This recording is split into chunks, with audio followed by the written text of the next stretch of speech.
नमस्कार, मैं विष्णु शर्मा आप सभी का आपके ही अपने चैनल विष्णु एटीपी में हार्दिक स्वागत करता हूं। और कल की क्लास आप लोगों ने बहुत ही पसंद की, जिसमें मैंने बच्चों के लिए, बड़ों के लिए स्टार्टिंग से इंग्लिश बोलना सिखाया था, जिसमें मैंने कुछ शब्द आपको दिए थे जिसे किस प्रकार से पढ़ा जाता है उस संबंध में मैंने आपको कल वीडियो बनाकर दिया था। और बहुत सारे कमेंट्स आए थे कि सर आप हमें कुछ ऐसे वर्ड बताइए, ऐसे शब्द बताइए जो हमेशा, मान लीजिए कोई बुक पढ़ रहे हैं या कहीं आप कुछ मूवी देख रहे हैं तो हर जगह उस वर्ड का यूज हमेशा कहीं ना कहीं होता है, ज्यादातर उन शब्दों का उपयोग किया जाता है। तो वैसे ही कुछ शब्द लाया हूं, लेकिन एक ग्रुप में लाया हूं। जी हाँ, ग्रुप में जो पहला हमारा ग्रुप है महत्वपूर्ण शब्दों का ये होता है किसी को आप किस प्रकार से संबोधित करते हैं, किसी किस प्रकार से बुलाते हैं, मैं, तुम, आप, वह, कौन, किसको, इस प्रकार से हम किसी को बुलाते हैं या अपने बारे में बताते हैं, किसी के बारे में बताते हैं। तो किसी को संबोधित करते हैं तो वहां पर कौन कौन से शब्द है, आईएमपी शब्द जो हमेशा, आईएमपी वर्ड जो हमेशा आते ही रहते हैं, चाहे बुक हो, चाहे आप मूवी देखें, चाहे कहीं पर भी पढ़ें, तो वो शब्द आपको बुक में कहीं पर भी मिल ही जाएंगे। उसी प्रकार से नीचे एक ग्रुप मैंने बनाया है प्रश्नवाचक शब्द। जी हाँ, जहां पर क्वेश्चंस होते हैं, जहां पर जो प्रश्न पूछे जाते हैं तो वहां पर किन शब्दों का प्रयोग किया जाता है, जैसे कि हिंदी में जानते हैं आप कौन, क्या, किसको, कैसे, कब, कहां, तो ये सभी प्रश्नवाचक शब्द होते हैं। उसे ही हम इंग्लिश में आज जानेंगे कि क्या किसे कहते हैं, कौन यानी क्या होता है, कब यानी कब का मतलब क्या होता है इंग्लिश में, सभी के इंग्लिश में मीनिंग, स्पेलिंग आज हम जानेंगे। बहुत ही अच्छी होने वाली क्लास, आपको बहुत ज्यादा लाभ होने वाला है, क्योंकि इन शब्दों को यदि आप याद कर लेते हैं, इसे समझ जाते हैं कि इसका उच्चारण किस प्रकार से करना है या इसका मतलब क्या है, तो आपको बहुत ज्यादा फायदा होने वाला है। यदि आप छोटे बच्चे हैं, यदि आप बच्चों को सिखाना चाहते हैं तो भविष्य में उनके लिए बहुत ही काम आने वाला है। यदि आप अभी इंग्लिश स्टार्ट कर रहे हैं, सीखने के लिए आपको बिल्कुल भी नहीं आता है, तो भी आप लोगों के लिए बहुत ही खास होने वाला है, क्योंकि हम बेसिक से सीख रहे हैं। यदि आप लोग जानते हैं तो बहुत अच्छी बात है, फिर भी आप सभी देख सकते हैं कुछ गलती हो या कुछ आपको लगता है कि यहाँ पर सुधार करना चाहिए तो आप जरूर कमेंट करेंगे। तो चलिए आज की क्लास हम स्टार्ट करते हैं। हम सबसे पहले देखते हैं यहाँ पर जो मैंने आपको बताया था कि संबोधित करना, किसी को बुलाना, मैं, तुम, वह, किसी के बारे में जानना, तो यहाँ पर कौन कौन से शब्द यहाँ पर प्रयुक्त होते हैं, प्रयोग में लाते हैं, हम देखते हैं यूज कौन कौन से शब्द करते हैं। सबसे पहले हम शुरुआत करते हैं आई से। तो देखिए आई के लिए इंग्लिश का अल्फाबेट आई ही लिखा हुआ है, इसे हम आप देखेंगे यहाँ पर मैंने इंग्लिश में लिखा हुआ है और बीच में यहाँ पर मैंने आप लोगों की सुविधा के लिए इसका उच्चारण कैसे होगा, देखिए इसका उच्चारण आई होगा, इसका माई होगा, तो उच्चारण कैसे होगा ये भी आप लोगों के लिए लिख के दिया हूं मैं, ताकि आप आसानी से समझ सके कि इसका उच्चारण कैसे होगा। होता क्या है, जब हम वीडियो देखते हैं तब तक तो समझ आता है, बाद में समझ नहीं आता, तो आप इससे बिल्कुल ऐसे उतार लेंगे, आपको बहुत ज्यादा लाभ होगा। फिर इससे हिंदी में उसका मतलब क्या होता है वो भी मैं बगल में दिया हुआ हूं, यहाँ पर इंग्लिश में, यहाँ पर उसका उच्चारण क्या होगा और उसके बगल में उसका मतलब क्या है, तीनों मैं लिख के दिया हूं। सबसे पहले लिखा हुआ है आई, और आई का मतलब आप सभी को पता है मैं। आई का मतलब होता है मैं, उसी जैसे कि आप बोलते हैं आई एम ए बॉय, मैं एक लड़का हूं, तो आई का मतलब हुआ मैं। उसी प्रकार से आप देखिए माई, माई का मतलब होता है मेरा, जैसे कि ये पेन मेरा है तो दिस इज माई पेन, यह मेरी कलम है या मेरा पेन है, तो माई पेन, तो माई मतलब होता है मेरा। उसी प्रकार से आप देखेंगे मी यानी मुझे, मी का मतलब होता है मुझे, किसी शब्द में आप बोल रहे हैं कि मुझे, यानी कि मुझे पानी लाकर दो, तो आप वहां पर बोल सकते हैं फिर give me a glass of water, आप मुझे एक गिलास पानी दीजिए, तो वहां पर मुझे का मतलब होता है मी।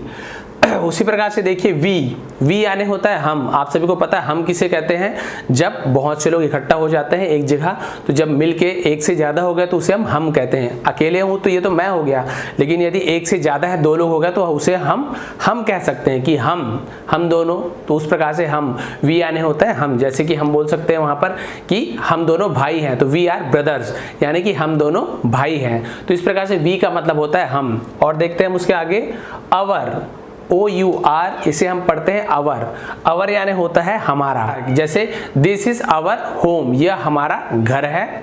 उसी प्रकार से हम आगे के शब्द को देखते हैं अस, अस का मतलब होता है हमें, जैसे कि हमने बताया कि अवर यानी हमारा, वी यानी हम, लेकिन जब हम अस कहते हैं तो वहां पर उसका मतलब होता है हमें। उसी प्रकार से आगे बढ़ते हैं यू यानी कि तुम, यू का मतलब होता है तुम।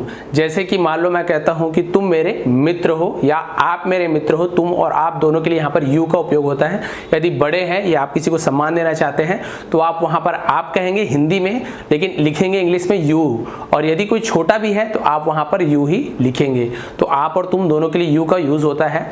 जैसे मैंने कहा कि तुम मेरे दोस्त हो या मित्र हो, तो इंग्लिश में हम कहेंगे यू आर माई फ्रेंड। तो यू का मतलब होता है तुम मेरे दोस्त हो।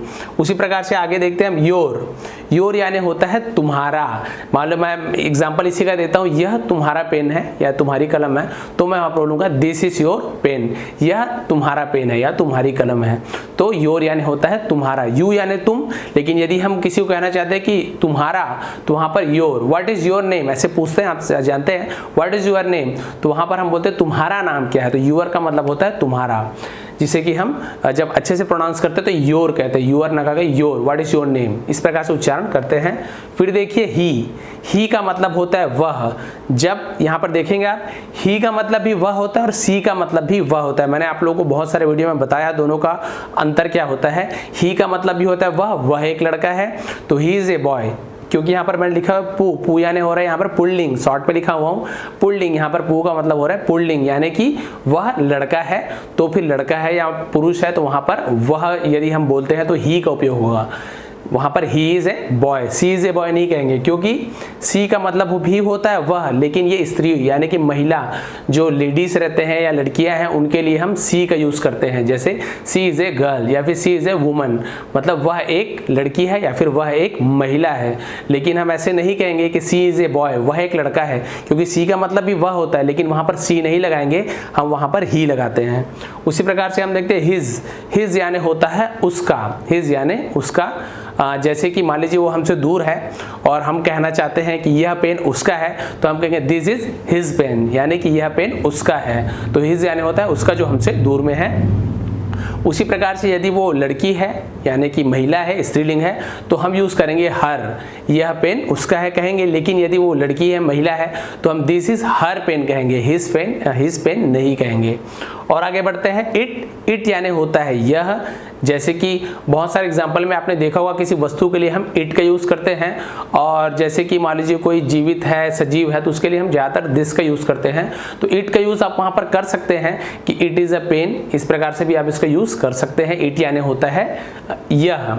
उसी प्रकार से देखिए दे यानी होता है वे लोग, हम कहते हैं कि वे लोग, तो दे, जैसे कि मान लीजिए हमने कहा कि वे पुलिस हैं, यानी कि वे पुलिस है, वे पुलिस में है, वो बहुत सारे जो लोग के बारे में बात कर रहे हैं, वे यानी कि एक से ज्यादा हैं, पुलिस हैं, तो दे आर पुलिस। तो यहाँ पर दे का मतलब होगा वे पुलिस हैं।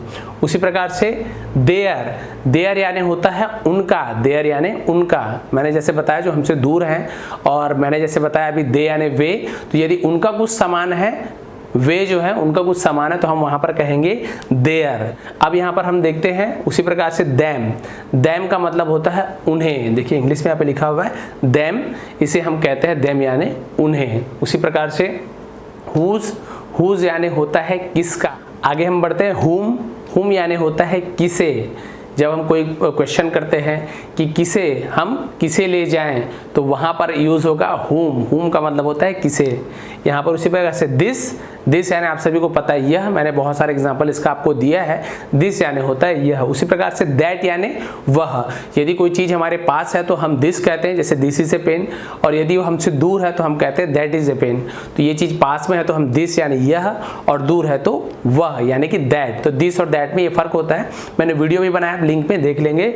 उसी प्रकार से यहाँ पर दीज, देखिए दोनों दिस में अंतर है, दिस और दीज। यहाँ पर बड़ी की मात्रा है, वहां पर छोटी की मात्रा है, तो इसका मतलब यह और इसका मतलब होता है ये। तो दीज का उपयोग हम करते हैं बहुवचन, प्लूरल में, यानी कि कोई चीज एक से ज्यादा है तो हम कहेंगे दीज। उसका भी एग्जांपल मैंने वहां पर दिया हुआ है, जैसे कि मान लीजिए कि बहुत सारी बिल्लियां हैं, मान लीजिए कैट्स, वहां पर कैट यानी एक हो गई, कैट्स यानी बहुवचन होता है, तो हम बोलेंगे these are cats, these are.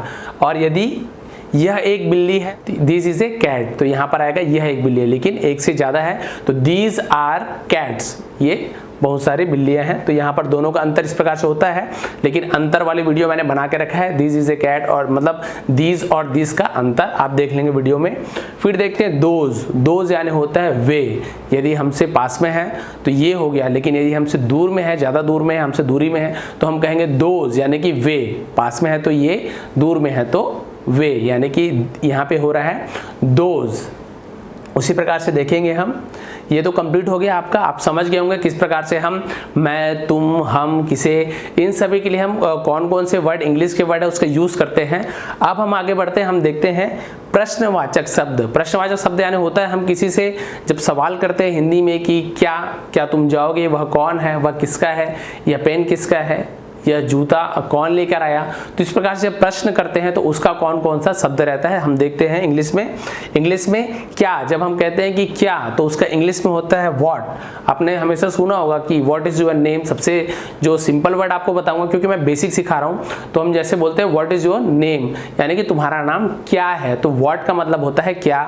उसी प्रकार से विच यानी कौन सा, which colour do you like, यानी कि आप कौन सा कलर या कौन सा रंग पसंद करते हो, तो वहां पर आएगा विच, यानी कि कौन सा। उसी प्रकार से हुज यानी किसका, यानी हम किसी से क्वेश्चन कर रहे हैं कि यह पेन किसका है, तो उसका हम हुज का उपयोग करेंगे वहां पर।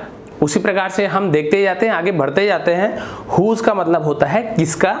और देखिए वेन यानी होता है कब, यानी कि जब हम किसी से सवाल करते हैं कि तुम कब आओगे, कब नहाने जाएंगे, कब घूमने जाएंगे, कब हम मूवी जाएंगे, इस प्रकार से कब का क्वेश्चन आता है वहां पर, तो हम इंग्लिश में लिखेंगे वेन। तो वेन का मतलब होता है कब, WHEN। फिर हु का मतलब होता है कौन, जैसे कि हु आर यू, नॉर्मल से हम पूछते हैं हु आर यू, तुम कौन हो, तो वहां पर हु का मतलब होता है कौन।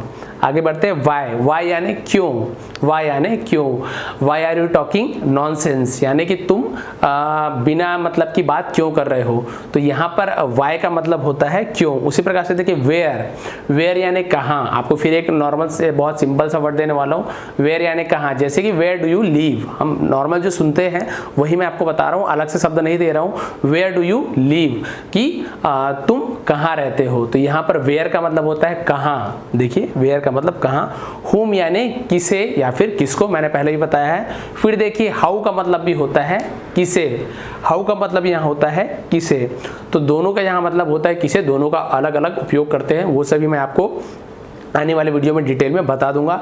तो आज आपने देखा कि यदि आप इन शब्दों का अभ्यास कर लेते हैं, इनका मीनिंग क्या होता है आप जान जाएंगे, तो आपको फ्यूचर में इन्हीं शब्दों के माध्यम से आप जो भी वाक्य अगर लिखते हैं या पढ़ते हैं कहीं पर या बोलना चाहते हैं, इनके बिना आपका काम नहीं चलने वाला। जी हाँ, ये इन शब्दों का उपयोग तो मान के चलिए कि 90% तो होना ही होना है। कोई कुछ एक शब्द ऐसे होंगे जहाँ पर इनका उपयोग नहीं होता होगा, लेकिन ज़्यादातर शब्द ऐसे हैं, वाक्य ऐसे हैं, सेंटेंस ऐसे हैं जहाँ पर इनका उपयोग तो होता ही है। तो इन शब्दों का उपयोग तो हमेशा होता ही रहता है। ये बहुत ही IMP है और इसे आप जान सकते हैं कि इनका उपयोग यदि आप जानेंगे, मैं, तुम, वह, जब तक आप ये नहीं जानेंगे आप इंग्लिश अच्छे से सीख ही नहीं पाएंगे, क्योंकि हर वाक्य में कहीं ना कहीं आप बोलते हैं तो इन शब्दों का उपयोग करते ही हैं कि मैं, तुम, वह, कौन, कब, कैसे, ये सभी तो आप उपयोग करते ही हैं। तो जब तक आपको इनकी मीनिंग नहीं पता होगा या फिर बच्चों को यदि सिखा रहे हैं उन्हें जब तक नहीं पता होगा कि इसे क्या कहते हैं, इसके स्पेलिंग क्या है, तो इसका मतलब क्या है, तब तक आप किसी से इंग्लिश में बोल नहीं पाएंगे, बात नहीं कर पाएंगे, फिर पढ़ भी नहीं पाएंगे। तो ये तो बेसिक है और बहुत ही ज़रूरी है, ये बहुत ही IMP है। इसे आप नोट करके रख लेंगे या फिर स्क्रीनशॉट खींच लिए, आपकी जो मर्जी। लेकिन आप एक नोट्स बना रहे हैं तो आप जरूर स्टॉप करेंगे, पॉज करेंगे, स्क्रीनशॉट खींच लेंगे, उसके बाद अच्छे से लिख लेंगे और इनकी प्रैक्टिस करिए। आपको मैं बता रहा हूँ 2 से 4 दिन लगेंगे, बहुत दिन नहीं लगने वाले, आराम से आपको याद हो जाएगा। कुछ समय निकालिए, आपको बहुत ही ज़्यादा इससे फायदा होने वाला है। इसके बाद हम जो नेक्स्ट क्लास हम जब भी अटेंड करूंगा, मैं आजकल जब भी बनाता हूं वीडियो, तो वहां पर मैं आपको फिर से जो मैंने कल आपको बताया था स्पेलिंग की, कट वहां पर है ना, कट, हट, नट, इसी प्रकार से sip, pin, tin, pen, gel, इस प्रकार से बहुत सारे वर्ड आपको मैंने सिखाया था। उसी प्रकार से मैं 4 लेटर वाले जो भी वर्ड हैं उसे आपको बताऊंगा कि उसे किस प्रकार से पढ़ा जाता है। आपको इस प्रकार से आपका जो शब्द भंडार है उसे मैं बहुत ही अच्छा करना चाहता हूं, ताकि आप कम से कम बेसिक स्टार्टिंग में बोलना तो सीख ही जाएं। तो आपको आज की वीडियो कैसी लगी, क्लास कैसे लगी, यदि आपको थोड़ी भी पसंद आई होगी तो जरूर लाइक करेंगे, ज़्यादा से ज़्यादा शेयर करेंगे। आप मेरे चैनल पर नए हैं तो सब्सक्राइब करना ना भूलें, बगल में बेल आइकन जरूर दबाएं, क्योंकि इसी प्रकार की वीडियो हिंदी इंग्लिश ग्रामर की कि मैं लाता रहता हूँ, और वो सभी वीडियो आपको सबसे पहले मिलेगा यदि आप बेल आइकन दबाते हैं तो। आप सभी का बहुत बहुत धन्यवाद।